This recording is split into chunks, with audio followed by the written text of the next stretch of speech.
Hello guys, Geeta's કિચનમાં તમારું સ્વાગત છે। આજે આપણે બનાવીશું રાઈસ બોલ। તેના માટે મેં અહીંયા એક કઢાઈ ગેસ પર ગરમ કરવા મૂકી દીધી છે। તેમાં 2 ગ્લાસ પાણી નાખ્યું છે। પાણી ગરમ થઈ જાય એટલે તેના અંદર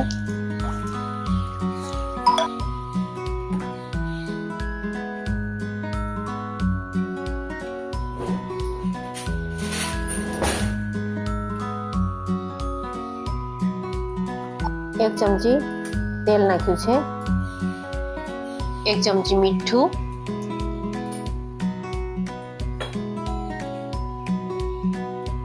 1 ચમચી લીલા મરચાં વાટેલા,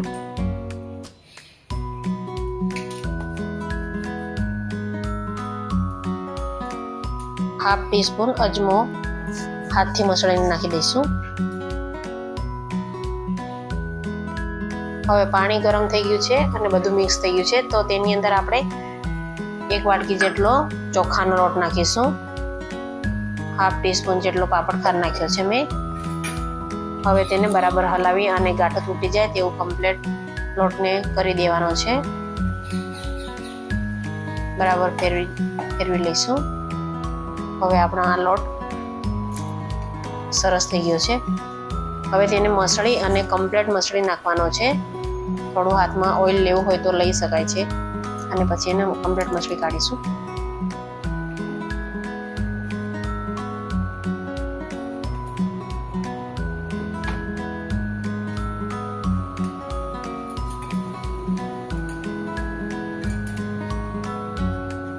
પછી તે લોટના આપણે એક સરખા નાના ગોળા વાળી લઈશું।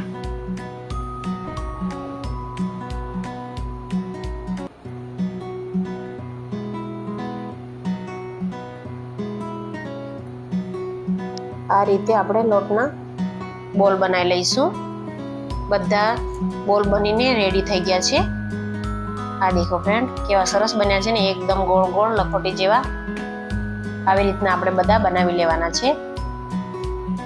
હવે આપણે અહીંયા એક સ્ટીમ કુકર લઈ લઈશું। તેની અંદર 2 લોટા જેવું પાણી મેં મૂકી દીધું છે અને આ સ્ટીમ કરવા માટે આપણે ટ્રે લઈ લીધી છે। તેની અંદર મેં ઓઇલ લગાવીને ગ્રીસ કરી લીધી છે। હવે તેને આપણે ગરમ પાણીની અંદર મૂકી દઈશું। પાણી બરાબર ઉકળે પછી આપણે આ બોલને મૂકવાના છે અને પછી એને 15 મિનિટ માટે સ્ટીમ કરી દઈશું। બધા બોલ મૂકી દીધા છે મેં। હવે એને ઢાંકીને 15 મિનિટ માટે રહેવા દઈશું। પાણી બરાબર ઉકળવા દેવાનું છે ફ્રેન્ડ। હવે આપણા 15 મિનિટ થઈ ગઈ છે અને આપણા બોલ બનીને રેડી બની ગયા છે। ये देखिए, એકદમ સોફ્ટ બન્યા છે। આવી રીતે તમે ઘરે નાસ્તો બનાવી શકો છો। સવારમાં, સાંજે ગમે ત્યારે બનાવવો હોય તો બનાવી શકો છો। હવે આપણે ગેસ ચાલુ કરીશું અને એક પેન મૂકી દઈશું। તેના અંદર થોડું ઓઇલ રેડીશું, 1.5 ટેબલ સ્પૂન જેટલું।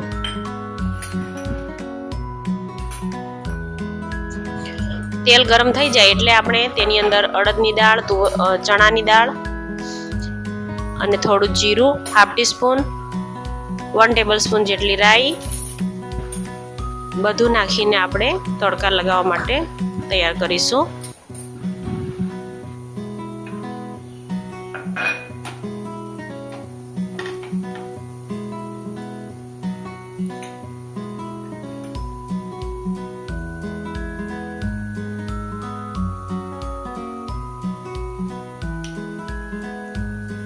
આ બધું બ્રાઉન કલરનું થઈ જાય પછી આપણે થોડા ચીલી ફ્લેક્સ નાખીશું, ઓરેગેનો નાખીશું 1/2 ટીસ્પૂન,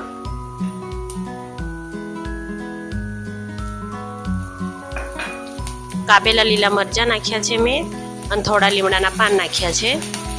અને આવા નવા વિડીયો જોવા માટે મારી ચેનલને હજુ સુધી સબસ્ક્રાઈબ ના કરી હોય તો ચેનલને સબસ્ક્રાઈબ કરી લેજો।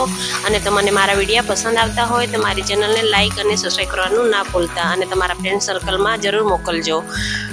હવે જે આપણે આ બોલ રેડી કર્યા છે બાફીને, તે નાખી દઈશું અને તેને ફ્રાય કરી લઈશું।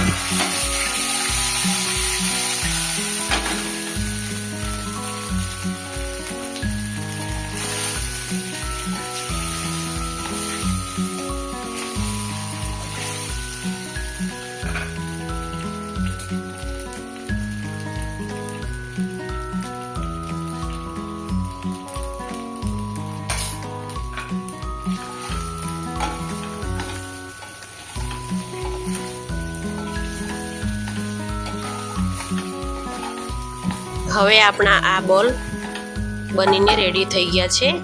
તેને એક ડીશમાં સજાવી લઈશું. હવે આપણો આ નાસ્તો હેલ્થી નાસ્તો રેડી છે. તમે પણ આ તમારા ઘરે આવો નાસ્તો બનાવો અને મને કોમેન્ટમાં જરૂર જણાવો કે કેવો બન્યો તમારા ઘરે, એ મને તમે કોમેન્ટમાં લખી શકો છો. અને આવી નવી નવી વાનગીઓ જોવા માટે મારી ચેનલ ગીતાસ કિચન બ્લોગને સબસ્ક્રાઈબ કરી લેજો. અને સબસ્ક્રાઈબ કરવાનું બિલકુલ ના ભૂલતા ફ્રેન્ડ. સબસ્ક્રાઈબ કરશો તો મારો વિડીયો પહેલાં તમને દેખાશે. અને લાઈક, શેર અને સબસ્ક્રાઈબ કરવાનું ના ભૂલતા. Thank you for watching. ફરી મળીશું નેક્સ્ટ વિડીયોમાં.